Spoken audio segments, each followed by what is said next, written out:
हम लोग इसके बारे में थोड़ा जानकारी देते चैप्टर के बारे में। सारणिक तो पढ़ चुके थे, जल्दी आ जाइए हो, ऐसे में कैसे काम होगा। चिल करो, जल्दी आए और बैठ जाए, चिल करते हैं, जल्दी चिल करेंगे।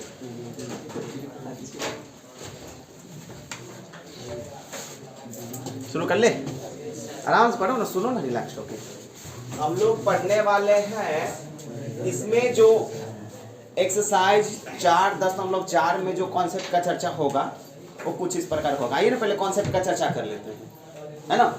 हैं इस एक्सरसाइज में जो कॉन्सेप्ट पढ़ने वाले हैं वो कुछ ऐसा है, उपसारणिक, उपसारणिक और सहखंड। मेरी बात आप समझिएगा, उपसारणिक और सहखंड। सहखंड देखिए, ये दोनों चीज को आपको जानकारी लेना है। उपसारणिक को हम लोग कहते हैं माइनर और सहखंड को हम लोग कहते हैं कोफैक्टर। को हटा करके लिखेंगे फैक्टर, समझ रहे हैं ना। माइनर एंड कोफैक्टर हम लिखते हैं। माइनर मतलब उपसारणिक, कोफैक्टर मतलब सहखंड। पार्ट वाइज से हम उपसारणिक और सहखंड को हम चर्चा करते हैं पार्ट वाइज। तो आइए सबसे पहले हम उपसारणिक का चर्चा करते हैं, ध्यान सुनिएगा। तो सबसे पहले आपको एक सारणिक लेनी पड़ेगी। उपसारणिक और सहखंड को समझने के लिए एक सारणिक लेनी पड़ेगी। क्या सारणिक ले लें? तो एक सारणिक लेते हैं, एग्जांपल्स के तौर पे एक सारणिक लेते हैं। सारणिक को हम लोग डेल्टा से डिनोट करते हैं। तो सारणिक लेते हैं हम 2 क्रॉस 2 कोटि का एक सारणिक लेते हैं। तो 2, 3, 4 और 5। एक बार हम 2 क्रॉस 2 कोटि का लेंगे, एक बार 3 क्रॉस 3 कोटि के। इसी को समझना आपकी एक्सरसाइज क्लियर हो जाएगी। बड़ी रिलैक्स्ड होकर समझिए, सुनिए रिलैक्स। तो हम एक डिटरमिनेंट लिए 2 क्रॉस 2 कोटि का एक सारणिक लिए, कोई लोग चाहना है। आइए हम उस सारणिक को आगे बढ़ाने से पहले ये चीज़ों के बारे में थोड़ा चर्चा करने वाले हैं। मेरी बातों को समझिए, इस चीज़ों के बारे में थोड़ा चर्चा करने वाले हैं। इस चीज़ों के बारे में थोड़ा सा चर्चा करने वाले, आप लोग इसको देखेंगे और नोट भी कर लेंगे जरूरत पड़ेगी तो। ध्यान से देखिए, A11, A12, A21, A22, इसके बारे में हम चर्चा कर चुके हैं। ये 2 क्रॉस 2 कोटि का व्यापक फॉर्म है, याद है ना, कोई दिक्कत होना चाहिए। और ये A11, A12, A13, A21, A22, A23, A31, A32, A33, ये 3 क्रॉस 3 कोटि के मैट्रिक्स का ये डिटरमिनेंट नहीं है, अवयव है। और ये अवयव है ना, तो ये 2 क्रॉस 2 कोटि का है और ये 3 क्रॉस 3 कोटि का मैट्रिक्स है, कोई दिक्कत। और सारणिक चैप्टर में ये वर्ग अवयव है 2 क्रॉस 2 कोटि का, और ये वर्ग अवयव है 3 क्रॉस 3। और हम लोग पढ़े थे जो किस प्रकार अभी जो सारणिक हम लोग पढ़ रहे हैं, तो सारणिक तो अवयव का ही निकलता है। तो किस प्रकार के अवयव का मतलब या तो 2 क्रॉस 2 कोटि का होगा, नहीं तो 3 क्रॉस 3 कोटि का। किसी कोई बोल रहे हैं कुछ? तो या तो 2 क्रॉस 2 कोटि का होगा या तो 3 क्रॉस 3 कोटि का, वर्ग अवयव का निकलता है ना। जब हम प्रसरण करते हैं किसी भी मैट्रिक्स के सारणिक का, तो हम चिन्ह देखना पड़ता है, प्लस माइनस प्लस, समझ गए ना। तो इसका चिन्ह आप लोग को पता होना चाहिए, plus minus plus minus plus minus plus minus plus, याद है ना। तो ये चिन्ह है वो प्लस क्यों है माइनस क्यों है, इसके बारे में चर्चा हम लोग किए थे, फिर से रिपीट करने वाले हैं। देखिए यहाँ वाले का चिन्ह प्लस ही क्यों होता है, यहाँ वाले का चिन्ह प्लस ही क्यों होता है, आपको ध्यान रखनी। आइए हम आपको समझाते हैं। इसका चिन्ह देखो क्या होगा, इसका चिन्ह होगा plus minus minus plus. Plus ही क्यों होता, थोड़ा चर्चा करते हैं। आइए देखते हैं, इसका चिन्ह प्लस हुआ, इसका चिन्ह हुआ माइनस, इसका चिन्ह हुआ प्लस, इसका चिन्ह हुआ माइनस। मतलब पोजीशन, ये जो 1 1 1 2 1 3 है, ये पोजीशन है ना। इसको क्या बोलिएगा, पहला पंक्ति पहला स्तंभ। ये क्या बोलिएगा, पहला पंक्ति दूसरा स्तंभ। इसको क्या बोलिएगा, पहला पंक्ति तीसरा। तो जो आप बोल रहे हो वो पोजीशन है ना, स्थिति है ना, जो अवयव कहाँ है, जिसे हम बोलेंगे यह अवयव कहाँ है, दूसरा पंक्ति दूसरा स्तंभ में है ना। मतलब पोजीशन बता रहे हो। जब हम पोजीशन को जोड़ते हैं और पोजीशन को जोड़ने के बाद विषम आ जाता है, मतलब जब आप आई और जे को जोड़ते हो और जोड़ने के बाद आ जाता है सम, तो वहां का चिन्ह होता है प्लस। और जब आई और जे को जोड़ते हो और जोड़ने के बाद आ जाता है विषम, तो वहां का चिन्ह हो जाता है माइनस। देखिएगा, इसको जोड़ेंगे, 1 और 1 कितना हुआ 2, सम संख्या तो प्लस आ गया। 1 और 2 कितना हो गए 3, विषम संख्या हुआ तो क्या हो गया माइनस। 1 और 3 कितना हो गया 4, सम संख्या हो गया तो प्लस हो गया। 2 और 1 विषम संख्या होगा माइनस, मतलब जोड़ेंगे ना तो प्लस आएगा तो वहाँ माइनस होगी, सॉरी प्लस होगा तो प्लस सम संख्या जो भी हो, है ना। विषम आएगा माइनस। हाँ समझ रहे हैं ना। चलो अब हमको समझाओ। थोड़ी देर पहले यही चीज हम आपको समझा दी और आप हमको अभी समझाओ। चलो चिल कर लेते हैं।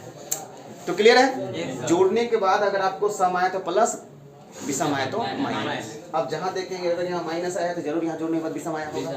2 3 और 2 5, ठीक है। उसी प्रकार को ये भी लोचा है, 1 और 1 2 प्लस, 3 माइनस, 3 माइनस और 4 प्लस। क्लियर है, बढ़िया।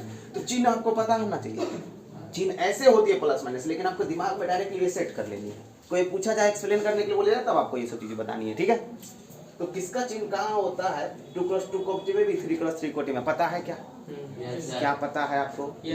दिमाग में डाल लो, क्योंकि उपसारणिक और सकंड को पता करने में ये चीजें की जरूरत पड़ने वाली है। समझ गया ना, पूरा डाल लीजिए कहाँ वाले अवयव का चिन्ह कहाँ होता है। समझ रहे हो आप अच्छे से? ठीक है, बिल्कुल। अब इसको आप लिख भी सकते हो, है ना। इसको आप नोट भी कर लेना, अभी हम मिटा देंगे, लेकिन आप लोग स्क्रीनशॉट करके थोड़ा वीडियो पॉज करके रोक लीजिएगा, नोट कर लीजिएगा। तो किसका चिन्ह क्या होता है दिमाग में बैठ गई? जरूरत पड़ेगी यहाँ, तो आप इसको थोड़ा सा नोट कर लेना, वीडियो को पॉज करके अब इसको मिटा लेते हैं, ठीक। बढ़िया,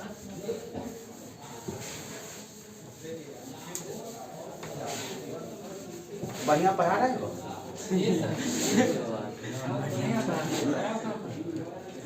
कभी कभी पूछ लेते हैं, चूल मच जाती है ना कुछ। चलो छोड़ो उसको, मत ही निकालिए। अब आते हैं पॉइंट पे, उपसारणिक पे आते हैं। सबसे पहले हम एक लिए 2×2 कोटि का, हम 3×3 कोटि का भी लेंगे। 2×2 कोटि का हम एक डिटर्मिनेंट ले लिए, ठीक। अब देखिए उपसारणिक हम लोग पढ़ रहे हैं, क्या पढ़ने वाले हैं? उपसारणिक। और उपसारणिक के साथ साथ सहखंड भी पढ़ेंगे साथ ही साथ। तो उपसारणिक और सहखंड किसी अवयव का निकलता है। उपसारणिक आपको ध्यान रखनी पड़ेगी, उपसारणिक और सहखंड जो है ना किसी अवयव का निकलता है, क्योंकि एक मैट्रिक्स में बहुत सारे अवयव होते हैं। उपसारणिक और सहखंड किसी अवयव का निकलता है। जैसे अभी जो ये आपको सारणिक दिख रहा है, इसमें 4 अवयव दिख रहा है। जब प्रसरण कर देंगे तो समेट करके 1 हो जाएगा। तो अभी 2 का अपना उपसारणिक निकलेगा, 3 का अपना उपसारणिक निकलेगा, 4 का अपना उपसारणिक निकलेगा, 5 का, मतलब हर एक अवयव का अपना अपना उपसारणिक निकलता है और हर एक अवयव का अपना अपना सहखंड निकलता है। आपको ये ध्यान रखनी पड़ेगी, समझ रहे हैं ना। तो 2 का उपसारणिक कुछ निकलेगा, 3 का उपसारणिक कुछ निकलेगा, 4 का उपसारणिक, 5 का, मतलब हर एक अवयव का अपना अपना उपसारणिक निकलेगा। प्रश्न कुछ इस प्रकार से पूछा जाएगा, जो डिटर्मिनेंट्स आपको दे दिया, बोला जाएगा 5 का उपसारणिक बताएं, है ना। और नहीं तो आपको ये भी बोला जा सकता है 5 का पोजीशन क्या है, A22, 5 का पोजीशन क्या है, A22, तो बोला जाएगा A22 का उपसारणिक बताएं, पोजीशन बताता है, कोई दिक्कत। अगर इसका पूछेगा तो क्या बोलेगा, A12 का उपसारणिक बताएं, कोई दिक्कत नहीं। तो हर एक अवयव का अपना अपना अलग अलग उपसारणिक निकलते हैं और सहखंड निकलते हैं। ये पहले उपसारणिक के बारे में देखते हैं। इसमें कुल कितना अवयव है 2×2 कोटि में? 4। तो 4 उपसारणिक निकलेगा, 4 सहखंड निकलेगा, कोई दिक्कत। तो चलिए शुरू हो जाते हैं हम लोग उपसारणिक निकालने के लिए। ध्यान देखिए ना। तो सबसे पहले हम लोग देखेंगे 2 का उपसारणिक, है ना। और उपसारणिक समझने से पहले हम लोग देखते हैं उपसारणिक को डिनोट किससे करते हैं। उपसारणिक को सूचित करते हैं हम लोग M से, कैपिटल M से, माइनर, है ना। कैपिटल M से सूचित करते हैं उपसारणिक। और यहाँ पे IJ लिखते हैं, यहाँ पे लिखते हैं IJ क्यों लिखते हैं?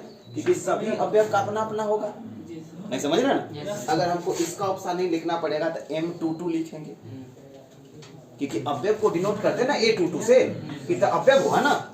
लेकिन इस अवयव का उपसारणिक को M22, समझ रहे मेरी बातों को। तो उपसारणिक को सूचित करते हैं M से, और ये IJ मतलब पोजीशन जिसका हम उपसारणिक निकालने वाले, जिस अवयव को उपसारणिक निकालने वाले हैं, कोई दिक्कत नहीं होना चाहिए। तो उपसारणिक को डिनोट करते हैं कैपिटल M से, और सहखंड को डिनोट करते हैं हम लोग कैपिटल A से।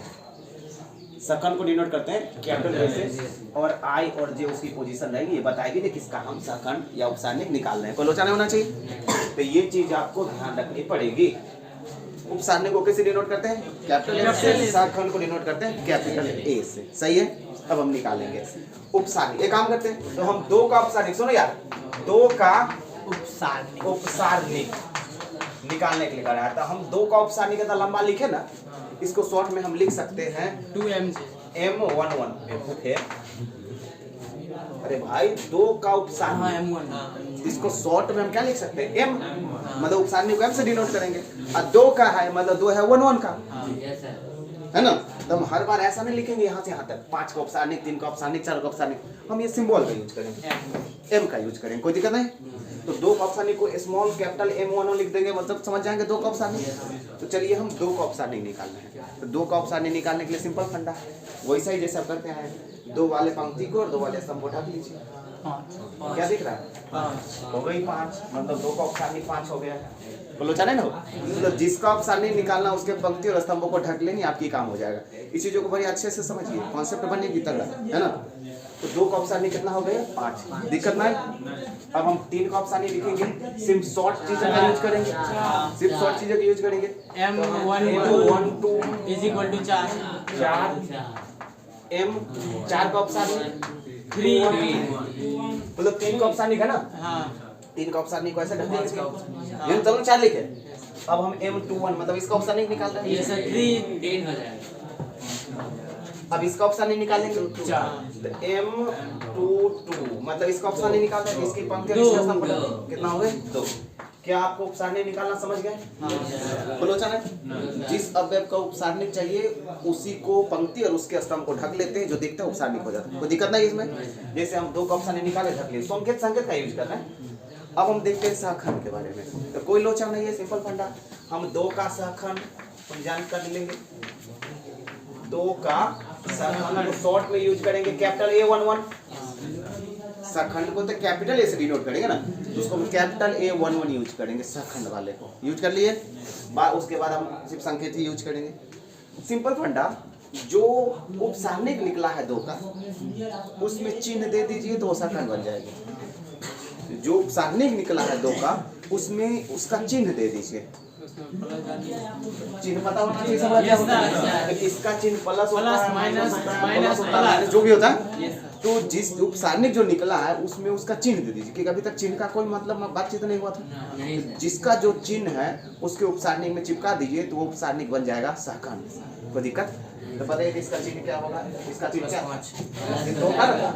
है ना, 2 का था, मतलब 1 का चिन्ह क्या होता है? प्लस, इसको प्लस ही रखेंगे, मतलब 5 निकलेगा प्लस में, तो प्लस में रखेंगे, कोई दिक्कत नहीं, तो जो निकलेगा वही। इसमें कैपिटल A12, तो मुझे इसका चिन्ह होता है माइनस, मतलब मुझे माइनस लगाना पड़ेगा। तो ये प्लस 4 है तो माइनस लगाना पड़ेगा, अगर माइनस होता तो माइनस लगा प्लस कर देते, ये होता। कैपिटल A21 इसका चिन्ह माइनस होता है, तो जो है जो निकला उसमें माइनस लगा देनी है, तो -3, समझ गया ना। अब यहाँ पे लिख देते हैं, थोड़ा माइनस कर दीजिएगा, 2 मतलब इसका चिन्ह होता है प्लस, तो जो है वही रहेंगे, कोई दिक्कत।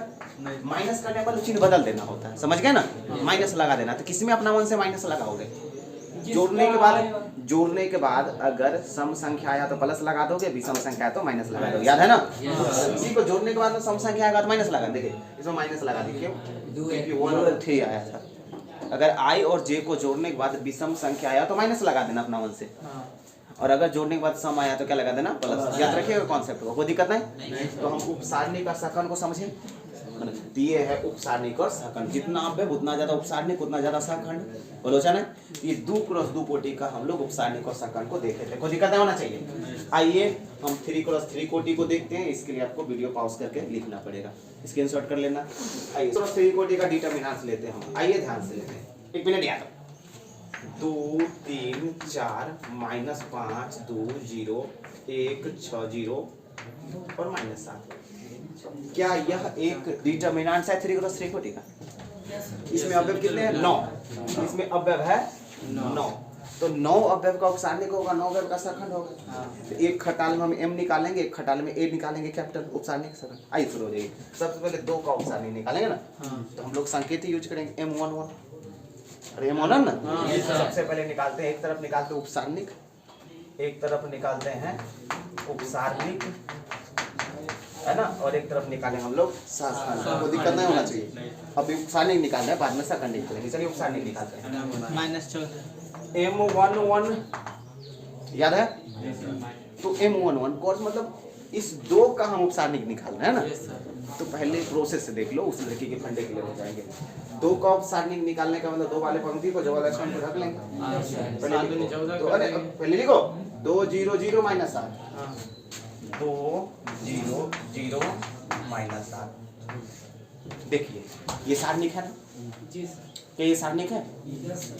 2 क्रॉस 2 कोटि मतलब 3 क्रॉस 3 कोटि से 2 क्रॉस 2 कोटि का सारणिक पैदा हुआ, मतलब उप सारणिक, मतलब सारणिक से पैदा हुआ सारणिक को हम लोग कहते हैं उप सारणिक। मतलब एक 3 क्रॉस 3 कोटि से 9 उप सारणिक पैदा हुआ, हर एक अवयव का अपना अपना। नहीं समझ रहे हैं? मतलब जितना कोटि का काव्य होता है, अगर उसका उपसारणिक निकालता तो उससे कम कोटि का, जैसे 2 क्रॉस 2 कोटि का था तो 1 क्रॉस 1 कोटि काव्य मिला करता था हम लोग को 4 को। अगर 4 क्रॉस 4 कोटि का उपसारणिक निकालिएगा तो 3 क्रॉस 3 कोटि का बहुत निकलेगा, जितना अवयव उतना उपसारणिक निकलेगा। बोलोचन है? तो उपसारणिक क्या है? सारणिक के अंदर से निकला हुआ सारणिक, जितना अवयव है उतना निकलती है। क्लियर हो गया? आगे बढ़ जाए, चलो आगे बढ़ जाते हैं। तो अभी उपसारणिक दिख रहा है ना, अभी सारणिक दिख रहा है ना, लेकिन ये उपसारणिक इसलिए नाम किया कि ये कहीं से पैदा हुआ है, किसी खंड से। तो M11 मतलब हो गई, ये 2 का उपसारणिक है ना। अब तो आप इसको जोड़ घटाव कर सकते हैं। हम लोग अभी डायरेक्टली करेंगे, लेकिन इस लड़के को समझाने के लिए हमको सारणिक दिखाना पड़ा। -14 -0 तो आपको सीधे -14 नहीं हो जाएगा? ये क्या निकला है? ये M11 निकला, मतलब 2 का उपसारणिक निकला। ऐसे हम 3 का लेते हैं, M12 लेंगे, M13 लेंगे, ऐसा लेंगे ना भाई? बिल्कुल ऐसा लेंगे हम। चलिए शुरू हो जाइए, M12 लेते हैं, इसका लेते हैं। 35 देखिए ध्यान से, देखिए यहाँ पे देखिए, नजर मारिए, इसको नजर मारिए। प्लस 35 0, 35 -0 मतलब 35 हो गई ना। बोलो अच्छा, ये 13 का इसका देखते हैं। 0 -2, 0 -2 मतलब ये -2 होगी ना, क्या हो गई उपसारणिक? ये पहला लाइन का हो गया, पहला लाइन का हो गया। अब दूसरा लाइन के बारे में हम लोग देखते हैं, कोई दिक्कत? अब M21 समझ गए ना? यहाँ देखेंगे M22, यहाँ देखेंगे M23, यहाँ पे हम इसलिए लिख देते हैं क्योंकि जल्दी जल्दी हम लोग लेंगे। तो M21 इसका देख लेते हैं ना, एक बार बताओ गौर से। -21 है 0, -21 और -0 मतलब सीधे -21 1। 2 का देख लो, -14 और -4, -14 -4 -18। क्लियर है? 2 3 का देख लो, 0 -3 -3। क्या दूसरा पंक्ति का क्लियर हो गई? देखो यहाँ से यहाँ तक ये क्या था, मेरा पहला पंक्ति का था, है ना? यहाँ पे हम लिखेंगे M31, M32, M33। हम उपसारणिक लिख रहे हैं ना, इसका हम लोग लिखते हैं 1 का। 0 -8, अरे भाई 0 -8 मतलब -8। 32 का देखो, इसका 0 0 और -20 मतलब +20, 0 और +20 मतलब 20। इस 7 का देखते हैं, 4 माइनस और -15 तो 4 और +15 मतलब 19। क्या आपको 9 अवयव का दिख रहा है का उपसारणिक? कोलोचन है? हाँ, अगर शाखंडज बोलेगा तो वहाँ पर शाखंडज नहीं बउआ, शाखंड। अभी शाखंडज दूसरी चीज है जो कि अगले एक्सरसाइज में पढ़नी है, ये भी पढ़नी है। आप बताए हुए वहाँ। हाँ वही करनी है। तो वहाँ पर माइनस आ चुका है, जहाँ पर तो हम उसको प्लस कर देंगे ना, उसको प्लस कर अब बिल्कुल अपना जहाँ पे आए और जो को जोड़ने के बाद विषम आएगा तो अपना मन से माइनस लगाएंगे। अगर हम पहले से माइनस है तो हमको वो तो प्रश्न से ना आया है, और जहाँ पर प्लस रखना है मतलब आंसर माइनस आया। आइए हम यहाँ देखते हैं।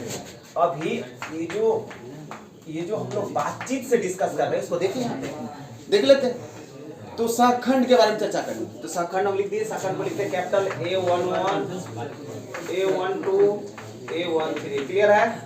तो पहला लाइन का देखो, देखो चिन्ह आपको पता है किसका है? तो बताओ इसका चिन्ह क्या होता है? प्लस का मतलब जो निकला है उसी को लिख दो। प्लस का मतलब जो निकला है उसी को लिख दो। ऐसा नहीं जो माइनस में निकला होगा तब प्लस कर देना। अरे भाई इसका चिन्ह प्लस होती है, मतलब प्लस ही, मतलब आपको कुछ अपना मन से नहीं करना है। आपको लोग बहुत सारे लड़के लगे कि सर A11 है तो मतलब इसका चिन्ह प्लस होता है, मतलब माइनस में निकला हुआ होगा ना तो प्लस कर देगा। अरे माइनस निकला हुआ और आप प्लस कर रहे हो, इसका मतलब माइनस अपना मन से लगाए हो तब ना प्लस हुआ। मतलब इसका चिन्ह मतलब आपको प्लस लगाना है, आपको क्या लगाना है? प्लस। और पहले से माइनस है और प्लस लगाए तो कोई फर्क नहीं पड़ता है ना। कौन सी चीजें लगाने से चिन्ह बदल जाता है? माइनस लगाने से चिन्ह बदल जाती है। कोई दिक्कत? तो माइनस आप किस में लगाएंगे? जिसको जोड़ने के बाद विषम आएगा उसमें माइनस लगाएंगे। अब माइनस लगाएंगे, चिन्ह बदलेगा कि नहीं बदलेगा वो तो प्रश्न पे डिपेंड करता है, जब क्या है ऑलरेडी पहले से, समझ गए ना। हम इसमें क्या लगाएंगे? प्लस लगाएंगे। तो निकल कितना चुका? -14, और -14 में प्लस लगाएंगे तो -14 ही रहेगा, समझ गए ना। और ये 1 2 कितना निकला? 1 2 में माइनस लगाएंगे तो 1 2 कितना निकला है? 35 निकला है। और हम माइनस लगाएंगे -35 आएगा। इसमें हम प्लस लगाएंगे 1 3 में प्लस ना लगाएंगे तो 1 3 में -2 है और हम प्लस लगाएंगे तो -2 ही रहेगा। समझ रहे हैं कि नहीं हमको प्लस? कोई दिक्कत ना है। ये मेरा दूसरा लाइन है A21 A22 A23, समझ गए ना। अब इसका क्या लगाएंगे? माइनस लगाएंगे। मतलब पहले देखो A21 क्या है? A21 है -21, A21 है -21 और हम माइनस लगाएंगे प्लस 21 हो जाएगा। समझ रहे हैं ना मेरी बातों को? क्योंकि यहाँ सर प्लस जोड़नी है, क्योंकि आपको अपना मन से क्या लगाना है, y प्लस j का जोड़ पर डिपेंड करता है ना। और प्लस में वो पहले से क्या है वो आपको थोड़ी ना आपके हाथ में, अरे पहले से प्लस में माइनस प्लस तो हो सकता है ना। आपको प्लस लगाना है किस में? प्लस लगाने का क्या मतलब होता है? कोई परिवर्तन नहीं करना। प्लस लगाने का मतलब क्या होता है? कोई परिवर्तन नहीं करना। और माइनस लगाने का मतलब परिवर्तन, चिन्ह में परिवर्तन कर देना, समझ गए। अब पहले क्या है वो थोड़े ना हम जानते हैं। पहले जो है उसमें कोई परिवर्तन नहीं करेंगे और पहले जो उसमें परिवर्तन करेंगे, यही ना दोनों कंडीशन होगा। तो जिसको जोड़ने के बाद सम आएगा तो उसमें क्या होगा? पहले जो है उसमें कोई परिवर्तन नहीं होगा, पहले जो है उसमें कोई परिवर्तन नहीं होगा। और जोड़ने के बाद विषम आया तो पहले जो है उसका चिन्ह परिवर्तन हो जाएगा, ये ना। प्लस है तो माइनस हो जाएगा, माइनस है तो प्लस हो जाएगा, यही तो कह रहा है ना। जैसे देखिए इसको जोड़ने के बाद सम आया, क्या आया? सम। तो इसका जो चिन्ह था पहले से 14 -14 उसमें कोई परिवर्तन नहीं हुआ। लेकिन ये विषम आता तो चिन्ह परिवर्तन +14 कर दे। समझ रहे हो मेरी बात? आइए जोड़ने के बाद आया विषम, जोड़ने के बाद आया विषम मतलब इसका चिन्ह परिवर्तन कर देंगे। जो पहले से चिन्ह क्या था? -1 परिवर्तन करके +21 कर दिए, ये प्लस आएगा 4 आएगा ना। तो मतलब इसमें चिन्ह परिवर्तन नहीं करना है, जैसा है वैसे उतार देना, चाहे प्लस में हो चाहे माइनस में। तो -18 समझ गए। 2 3 मतलब विषम आया, विषम आया मतलब माइनस और नामन से लगानी, मतलब चिन्ह परिवर्तन करना है। तो -3 है, +3 हो गए। ये निकल गया दूसरा पंक्ति का A31 A32 और A33। इसका भी देखो 3 + 1 4 मतलब सम आया, मतलब इसका जो चिन्ह होगा उसमें कोई परिवर्तन नहीं करेंगे। तो 3 में कितना हुआ? 4 कहाँ गया इसका? -8 है तो -8 ही रखेंगे, कोई परिवर्तन नहीं होगा। इसमें 5 आया मतलब परिवर्तन होगा, माइनस लगाएंगे तो इसका 20 है तो चिन्ह परिवर्तन होगा, -20 हो गई। इसमें कोई परिवर्तन नहीं होगा तो 19 है तो 19 से रहेगी, कोई लोचा नहीं ना भाई। तो ये रहा सहखंड और ये रहा उपसारणिक। मतलब उपसारणिक निकालने से आपका सहखंड निकल जाता है, सिर्फ चिन्ह देते हैं, कोई दिक्कत नहीं। तो उपसारणिक और सहखंड समझ गए आप लोग? मतलब किसी भी सारणिक के कितने उपसारणिक निकलेंगे? जितने उसके अवयव होंगे, जितने उनके अवयव होंगे। प्रत्येक अवयव का अपना अपना उपसारणिक निकलता है। किसी सारणी के कितने सहखंड होंगे? जितने उसके अवयव होंगे। तो उपसारणिक और सहखंड के कॉन्सेप्ट को आप समझ गए अच्छे से? बस इसको आपको वीडियो पॉज करके इसको नोट कर लेनी है और अगला चीज हम लोग देखते हैं। तो उपसारणिक समझ गया? अरे सुनो यार, क्या उपसारणिक क्लियर है? अब थोड़ा सा इस चीजों को सुनो, आज के सिर्फ कॉन्सेप्ट के बारे में चर्चा कर लेते हैं। उपसारणिक जब आप समझ गए हैं तो थोड़ा सा प्रश्न को देखिए। तो सभी विद्यार्थी अपने बुक को प्रश्नावली 4.4 सभी लड़के को पढ़ेंगे, सभी विद्यार्थी प्रश्नावली पढ़ेंगे 4.4। जल्दी से पलटिए। सहखंड का प्रयोग करके मान ज्ञात करें। सब मान ज्ञात सिखाते हैं ना। 4.4 पलटिए, हम सब कुछ सिखाते हैं। हल्ला नहीं करेंगे, थोड़ा शोरगुल होने लगी। पीछे वाले लड़के 4.4 को पलटेंगे और 1 नंबर में और 2 नंबर सवाल को देखेंगे आप। देख लिए ये 4 सवाल दिख रहा है ना। तो पहला नंबर सवाल आपसे हो जाएगा। 1 नंबर में 2 सवाल है तो 1 का 1 में। वैसे भी सारणिक को डेल्टा से डिनोट करते हैं। 2 -4 0 और 3, ये है ना। ये मेरा क्या है? ये डेल्टा है। अरे भाई डेल्टा है ना। और मुझे कह रहा है निम्नलिखित सारणिकों के अवयवों के उपसारणिक और सहखंड लिखिए। क्योंकि अभी हम तुरंत पढ़े थे उप सारणिक जो है वो अवयवों के ही निकाले जाते हैं। यस तो यहाँ पे कह रहा है निम्नलिखित सारणिकों के अवयवों के उपसारणिक और सहखंड को लिखिए। मतलब निम्नलिखित जो सारणिक हैं उनके जितने भी अवयव हैं सबके उपसारणिक और सहखंड आपको बताना है। बता दोगे क्या? Yes sir. तो इसका जो है एक तरफ लिखेंगे उपसारणिक, एक तरफ लिखेंगे सहखंड, एक तरफ लिखेंगे सहखंड। तो उपसारणिक जो निकलेगा वो M11 निकलेगा, M12 निकलेगा, M13 और M14, समझ गए? और ये निकलेगा A11, A12, सर M14 नहीं है। यही बेवकूफ क्या कर रहे हैं?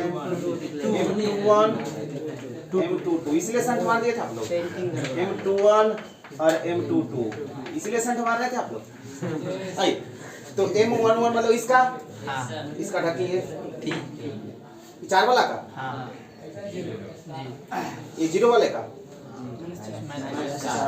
ये 3 वाले का। माइनस का कोई झोल नहीं है तो उस सारणिक में, और सारणिक में प्लस का झोल है। अब देखिए इसका मतलब 11 का मतलब चिन्ह में बदलाव नहीं होगा, मतलब जो है वही लिखेंगे।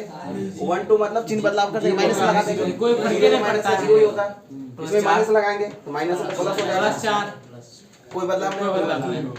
निकल गई का?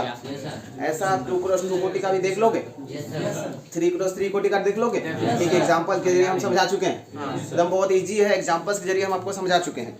तो चौथा नंबर सवाल में एक नंबर में 2 सवाल, जैसे एक है, एक ये है और एक 2 भी डेल्टा में है, तो क्या सर बन जाएगा। ए सी हाँ बन गई, हम छोड़ देते हैं बी और डी, क्या निकल जाएगा डॉट डॉट में, सिंपल है। दूसरा नंबर में 3x3 कोटि हो जाएगा। Yes sir. छोड़ रहे हैं हम, बिल्कुल छोड़ रहे हैं, आपको टेंशन ना लें, ठीक है। थोड़ा सा लिख देते हैं ताकि क्लास में चीजें के बारे में दिखा देना अच्छा लगता है। देखिए इसका हो जाएगा, इसका 9 उपसारणिक का 9 सहखंड होगा। बस थोड़ी देर पहले जो एग्जांपल्स था सेम टू सेम उसी में अंक बदला हुआ है, क्या हो जाएगा आपसे? तो उपसारणिक और सहखंड आप बना लिए, कॉन्सेप्ट से जुड़ा हुआ था, आप चिन्ह मारे। अब इसी जो उपसारणिक और सहखंड को पढ़े हैं, सुनिएगा, उपसारणिक और सहखंड को जो पढ़े हैं उसी से रिलेटेड एक नई कॉन्सेप्ट बनती है।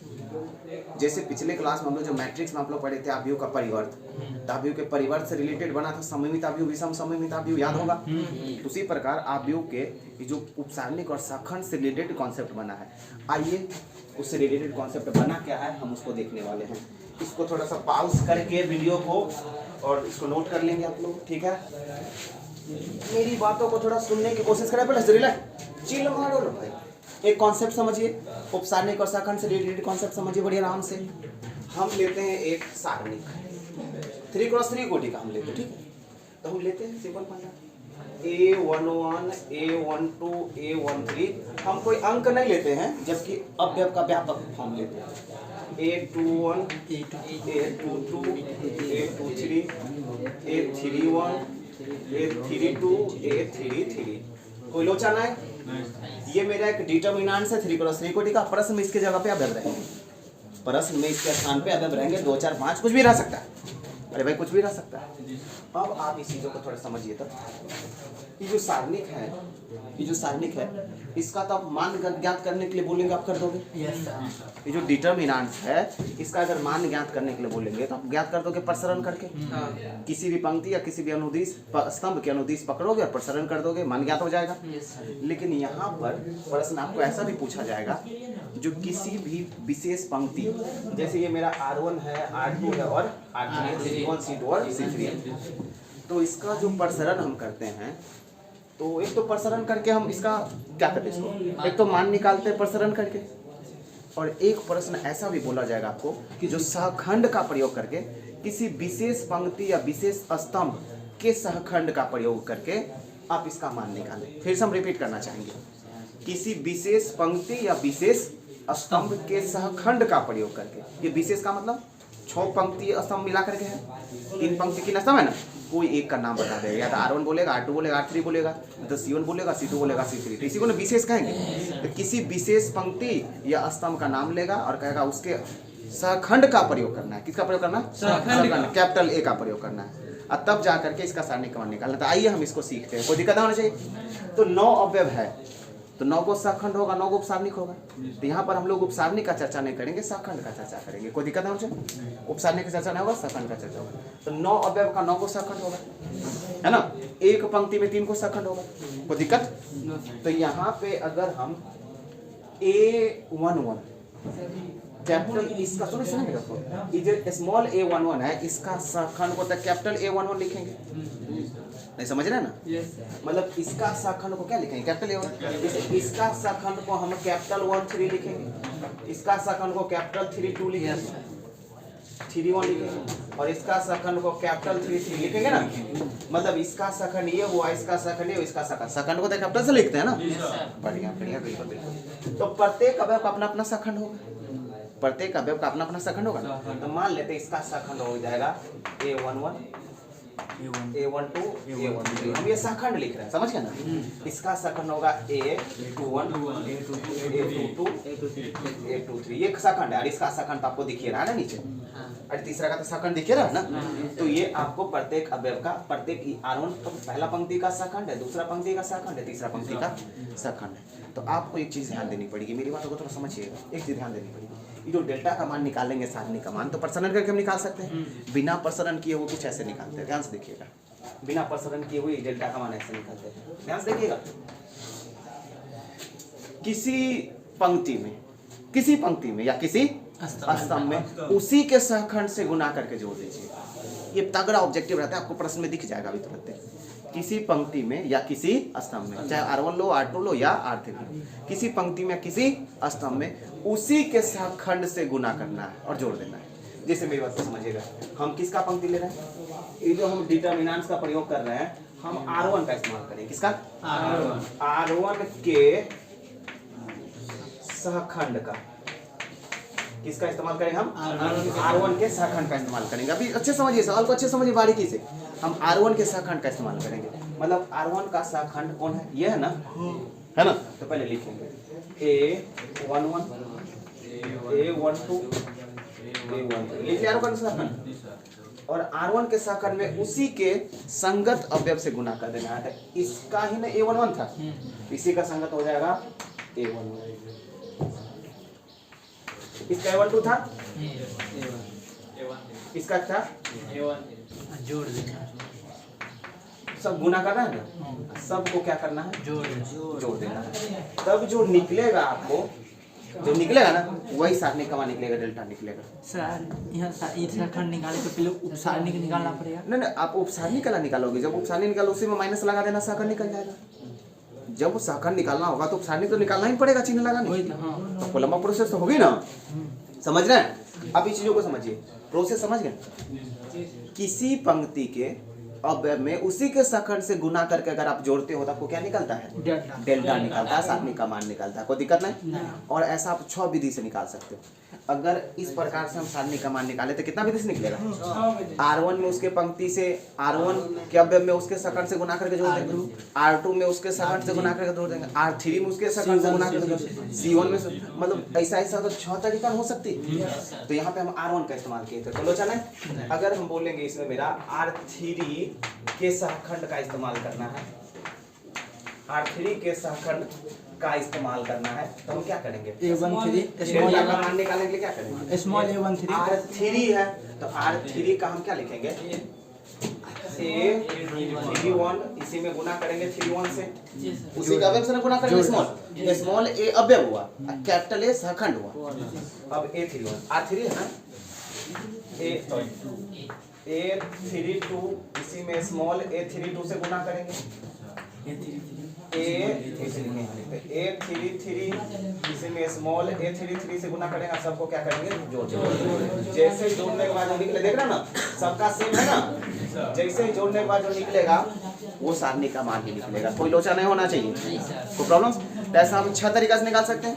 आपको ऐसा ऑब्जेक्टिव रहेगा ऑप्शन मिलाने के लिए, ऑप्शन देगा ABCD, जगह निम्नलिखित में से सत्य उत्तर को चुनिए, और सब्जेक्ट निम्नलिखित में से सत्य उत्तर को चुनिए। तब गौर से देखेंगे, है ना।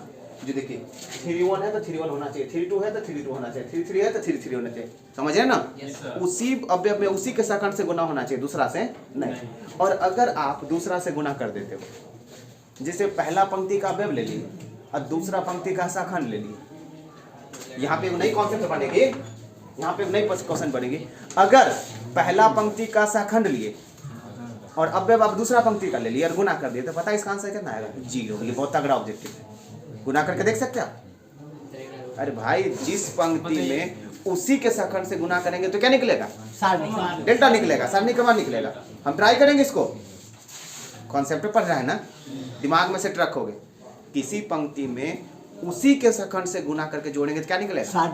सारणी क्रमांक निकलेगा। लेकिन अगर किसी पंक्ति के अव्यव में दूसरे के सखंड से गुना कर देंगे तो 0, या दूसरे के सखंड में दूसरे के पंक्ति से गुना कर देंगे तो क्या निकलेगा? 0। तब सारणी क्रमांक निकलेगा, आंसर सीधे निकलेगा 0। समझ गया ना?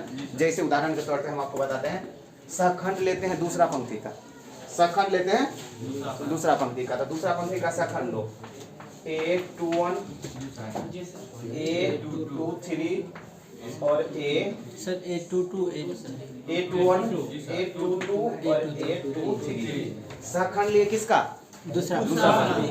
लेकिन हम जो इसका अव्यव लेंगे वो लेंगे 1 1 पहला पंक्ति। देखिए हम ये लिए ना 2 1 A12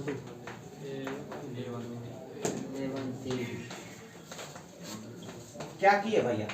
जो सखंड लिए हैं दूसरा पंक्ति का और अव्यव लिए हैं पहला पंक्ति का, और दोनों को गुना करके जोड़ दिए। पता है इसका आंसर कितना है? इसका आंसर आने वाला है 0। बिल्कुल आप करके देख सकते हो। तो ऐसे भी ढेर सारा तरीका हम बना सकते हैं। पहला हम तीसरा गुना कर सकते हैं, पहला में दूसरा गुना कर सकते हैं, तीसरा में दूसरा गुना कर सकते हैं भाई। ऐसे में भी उलट पुलट करके बहुत कर सकते हैं। अब आपको ऑब्जेक्टिव जो दिखेगा तो बारीकी से देखना है, जो गुना ये कैसे किया है, 0 आ रहा है कि सारणी क्रमांक निकला, इसमें कंफ्यूजन करेगा। अगर उसी पंक्ति में उसी के सखंड से गुना किया तो डेल्टा निकलेगा, और अगर उसी में दोसर से गुना कर दिया 0 निकलेगा। अब आपको ऑब्जेक्टिव में बड़ी ध्यान से चीज़ों को देखना है। इसमें वही लड़का मारेगा बाजी जो कॉन्सेप्ट पे पकड़े इसको बड़े आराम से, समझ गए ना? इस चीज़ों को पकड़ बनाएंगे हम लोग। तो ये रहा एक कॉन्सेप्ट, सखंडज का यूज करके डेल्टा का मान निकालना, सॉरी सखंड का यूज करके डेल्टा का मान ज्ञात करना। समझ गया ना? तो ऐसा 6 विधि से निकाल सकते हैं। अब प्रश्न में कौन सा चीज यूज करना है, जैसे प्रश्न अगर हम पढ़ेंगे तो तीसरा नंबर प्रश्न में बोला है दूसरी पंक्ति के अवयवों के सखंड का प्रयोग करके। दूसरा नंबर प्रश्न में करा दूसरी पंक्ति के अवयवों के सखंड का प्रयोग करें, मतलब दूसरी पंक्ति के सखंड में उसके अवयव से गुना करके जोड़ देंगे तो डिटरमिनेंट का मान निकल जाएगा। वैसे कह रहा है हमको निकालने के लिए। चौथा नंबर सवाल में करा तीसरे स्तंभों के सखंडों का प्रयोग करके। चौथा नंबर में करा तीसरे स्तंभों के सखंडों का अवयव करके। अब तीसरा स्तंभ का हम सखंड का उसमें अवयव से गुना करेंगे, बोलो जाने ना। और 5वां नंबर तो ऑब्जेक्टिव वही है जो भी देर पहले चर्चा किए थे। 5वां देखोगे तो वही ना है। तो थोड़ा देर और समय मिलता ना, मजा आ रहा, लेकिन इसको कल हम लोग देखेंगे, ठीक है? चुके 10 मिनट। कह रहा है दूसरी प्रश्नावली 4 में ना आपको एक डेल्टा दे रखा है। कि तीसरा सवाल में आपको एक डेल्टा दे रखा है। क्या है डेल्टा? 5 3 8 2 0 1 1 2 3। अगर आपको बोला जाएगा इस डेल्टा का मान ज्ञात करने के लिए और फिर ही छोड़ देंगे तो आप प्रसरण कर दोगे, है ना? लेकिन आपको प्रसरण नहीं करना है, प्रश्न के हिसाब से चलनी है, क्योंकि प्रश्न बोलेगा। कह रहा है दूसरी पंक्ति के अवयवों के सखंड का प्रयोग करके। किसका? दूसरी पंक्ति के अवयवों का सखंड का प्रयोग करके, मतलब दूसरा पंक्ति जो है ना R2 उसके सखंड का प्रयोग करके हमको काम करना है। मतलब दूसरा पंक्ति में उसी के सखंड से गुना करके जोड़ करके हमको मान निकालना है। समझ गया ना? कोई दिक्कत? तो इसके लिए जो हम फार्मूला इस्तेमाल करेंगे वो कौन सा फार्मूला इस्तेमाल करेंगे? हम इसका इस्तेमाल करेंगे डेल्टा का मान ज्ञात करने के लिए।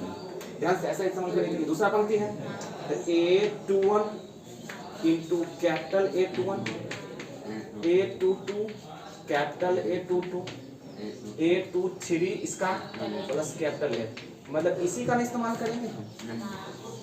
लेकिन इसके लिए मुझे इसमें जो दिख रहा है वो चीज़ें पता होना चाहिए। ये जो A21 स्मॉल जो A दिख रहा है वो तो दिख ही रहा है ना 280, लेकिन अब मुझे कैपिटल A निकालना पड़ेगा ना, क्योंकि सखंड तो निकालनी पड़ती है। कोलोचा सखंड निकालने के लिए उपसारणिक निकालना पड़ता है, M निकालना पड़ता है। तो मुझे लोचा क्या है, कैपिटल A1 A21 A22 और A23 निकालना पड़ेगा, चिन्ह देना पड़ेगा, याद है ना? तो आपका सबसे पहला काम फार्मूला पे बैठाना नहीं होगा, उस फार्मूला में जो जो चीज़ की ज़रूरत है उसको जुगाड़ करना होगा। तो हम क्या निकालें? दूसरी पंक्ति के अवयवों का सखंड निकालेंगे। तो हम क्या निकालेंगे? A21 निकालेंगे, यहीं पे निकालेंगे हम लोग। तो हम सबसे पहले क्या निकालेंगे? A21 निकालेंगे। सबसे पहले लिखते हैं A21। तो A21 ऐसे निकालते हैं ना, पहले उपसारणिक निकालेंगे। तो उपसारणिक है ना होता है पहले बताओ इसका चिन्ह क्या होगा, इसका चिन्ह होगा माइनस, पहले माइनस ले लेते हैं हम लोग, क्योंकि जोड़ने के बाद दिशा मारा है ना। 3 8 2 3 समझ गए ना, 3 8 2 3 3 8 2 3। अब इसको हम आगे बढ़ाएंगे, बताओ कितना होगा सर, 3 3 9 8 माइनस है ये आगे में 3 3 9 माइनस 16 मतलब कितना हो जाएगा 9 में से 16 गया तो माइनस 7 प्लस 7 हो जाएगा, मतलब ये A21 निकला। अब A22 निकालना पड़ेगा मुझे, है ना, तो एक बार डायरेक्टली निकालेंगे, इसका चिन्ह तो प्लस से होगा, इसका चिन्ह तो प्लस से होगा ना, एक के बाद इसको डायरेक्टली कर लेंगे, के बाद डायरेक्टली कर लेंगे। 5 3 15 माइनस 8 15 माइनस 8 समझ गए ना, 5 3 15 माइनस 8 ऐसे ही डायरेक्टली निकाले, 5 3 15 माइनस 8 कितना होगा 7। और इसके साथ हम A23 भी निकालना पड़ेगा मुझे। देखो ये मेरा है ऊपर का जो है 2A21 है, ये 23 है ना, निकालना पड़ेगा। इसके लिए हमको माइनस देना पड़ेगा, माइनस देना पड़ेगा 10 माइनस 3 10 माइनस 3 तो मुझे लग रहा है माइनस 7 आएगा, निकल गया क्या? जिस पंक्ति का सकल का इस्तेमाल करें वो सकल निकालिए। अब हमको अब फार्मूला पे बैठाते हैं, अब हम मान बैठा लेते हैं, है ना। अब इसी में मान बैठा लेंगे। A21 कितना है 2 गुने कैपिटल A21 कितना है 7 प्लस A22 कितना है 0 गुने कैपिटल A22 कितना है 7 प्लस A23 कितना है 1 गुने कैपिटल A22 कितना है माइनस 7। अब अगर आप डेल्टा का मान निकालोगे तो 14 माइनस 7 की ये तो 0 हो जाएगा ना, आपको नहीं लगा 7 हो जाएगा को लोचा, तो बहुत आसान से निकालेंगे। देखिए प्रसारण करके निकाल देते, प्रश्न जैसा क्या वैसा नहीं करना पड़ेगा। तो ये आप क्या किए, दूसरे पंक्ति के सहखंडों का इस्तेमाल करके काम किए, को लोचा नहीं, ऐसे प्रश्न आपको बोलते रहेगा। कोई प्रॉब्लम? मुझे लग रहा है ये तीसरा सवाल है, तो ये चौथा आपको देखना चाहिए, चौथा आपको थोड़ा देखवा ले। चौथा आपको कह रहा है जो एक डेल्टा दे रखा है चौथा में, पहले हम डेल्टा को लिखेंगे 1 1 1 x y और z y z z x और x y। और मुझे प्रश्न में कह रहा है तीसरे स्तंभों के अवयवों के सहखंडों का प्रयोग करके, किसका प्रयोग करना है? तीसरे स्तंभों के सहखंडों का प्रयोग करके। कोई दिक्कत नहीं। तो सबसे पहले मुझे तीसरे स्तंभों का कर रहा है, मतलब तीसरा स्तंभ तो ये है ना, है ना। तो इसके लिए जो हम डेल्टा का मान निकालेंगे अभी थोड़ी देर पहले जो देखे थे, तो कैसे निकालेंगे? तीसरे स्तंभ के अवयव में उसके सहखंड से गुणा करेंगे। तीसरा स्तंभ क्या हो जाएगा? ये A13 है ना, इसमें कैपिटल A13 से गुना करेंगे, A23 इसमें कैपिटल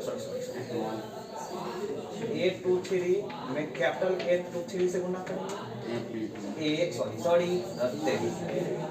A33 में कैपिटल A33 यही ना गुना करेंगे। और इसी में हमको स्मॉल वाला था, हमको दिख रहा है कैपिटल मुझे निकालना पड़ेगा। क्या कैपिटल निकालना पड़ेगा ना, तो आपको क्या करना पड़ेगा? निकाल करके पुट कर देनी, समझ गए ना, निकाल के पुट कर देना। तो कैपिटल A13 निकालना पड़ेगा, शुरू हो जाएगा। कैपिटल A13 निकालते हैं, तो अब कैपिटल A13 निकालते हैं, इसका चिन्ह तो प्लस से होगा, इसका निकाल है ना, z माइनस वाई हो रहा है, z माइनस वाई हो रहा है, निकल गई। अब मुझे कैपिटल A23 हो जाएगा, इसका चिन्ह तो मुझे माइनस लगानी पड़ेगी, z माइनस x मुझे दिख रहा है, xy है ये। और उसके बाद हमको क्या करना है? A33 मुझे निकालना है, इसका चिन्ह प्लस होगा, इसको ढकना है, y माइनस x करना है, y माइनस x करनी है। क्या आपको तीनों सहखंड निकल गई? क्या तीनों सहखंड निकल गई है? समझ गए? अब आपको क्या करना है? आपके जो कॉन्सेप्ट है जो बोल रहा है प्रश्न से पुट कर लेना है। तो अब आपको डेल्टा का मान याद करने के लिए क्या करना पड़ेगा? बैठाना पड़ेगा। बैठा दोगे ना? A13 कितना है? YZ। अरे भाई YZ है, तो आपको YZ into Z minus Y plus 23 ये है ZX। एक घंटा नीचे लिख दे, मैनेज कर लीजिएगा। जेड एक्स, इसमें गुना करेंगे किससे? X minus Z minus x है, माइनस और माइनस लगाना पड़ेगा मुझे। तो अगर माइनस है तो उसको हम x माइनस जेड कर सकते हैं। लड़के का सही जवाब है, क्योंकि जेड माइनस एक्स है, हमको माइनस को हटाना चाहते हैं, जेड एक्स माइनस जेड करनी पड़ेगी। ठीक है, बिल्कुल सही है। प्लस ये 3 कितना है? X y bracket y minus x, y minus x. देखिए आप लोग, मेरे पास ज्यादा नहीं था, आप पटांग लिखे, आप लोग एक लाइन में लिख रहा देखोगे ना, इसी को जब आगे बढ़ाओगे तो आपका काम बिल्कुल आसानी से बन जाएगा। कोई प्रॉब्लम? इसको बढ़ाओगे तो आपका काम बहुत आसानी से बन जाएगा, आपको कोई आपत्ति नहीं होना चाहिए। समझ गए ना?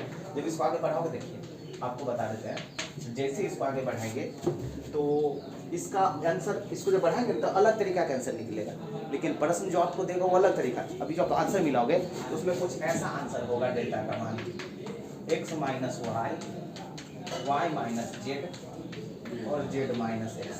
जब हम सारणी के गुणधर्म का प्रयोग करते थे ऐसा ही उत्तर हुआ करता था RHS में, तो आपको इसका ऐसा निकलेगा। लेकिन जब आप इसको बढ़ाओगे तो ये नहीं निकलेगा, लेकिन जब आप इसको तोड़ोगे तो कट खोट करके वही मिलेगा जो आपको बढ़ाना है। समझ गया ना? घबराइएगा मतलब, समझ गया ना? जब इसको बढ़ाएगा तो कुछ और मिलेगा बड़ा सा, समझ गए ना?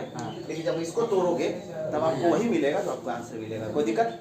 तो ये गुणधर्म का प्रयोग करके बनाते हैं ना, ऐसा आंसर निकलता है गुणनखंड के रूप में। कोई प्रॉब्लम? तो आपको निकलेगा आंसर कुछ इस प्रकार से। तो ये रहा तीसरे खंडों का प्रयोग करके, कोई दिक्कत नहीं। इसको आप लोग को स्क्रीनशॉट करनी है, बढ़िया से नोट करनी है। सभी लड़के बुक में 5वां को देखेंगे।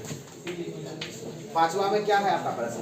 डेल्टा दे रखा है A11, A12, A13, A21, A22, A23, A31, A32, A33। लड़के हल्ला कर रहा है लाइब्रेरी वाला, ज्यादा है? लाइब्रेरी वाला लड़का हल्ला कर रहे हो। कह रहा है कि जो इसमें स्मॉल a का सखंड कैपिटल A है, जो कि हम जानते हैं। अब कह रहा है निम्नलिखित में से डेल्टा का मान कौन है?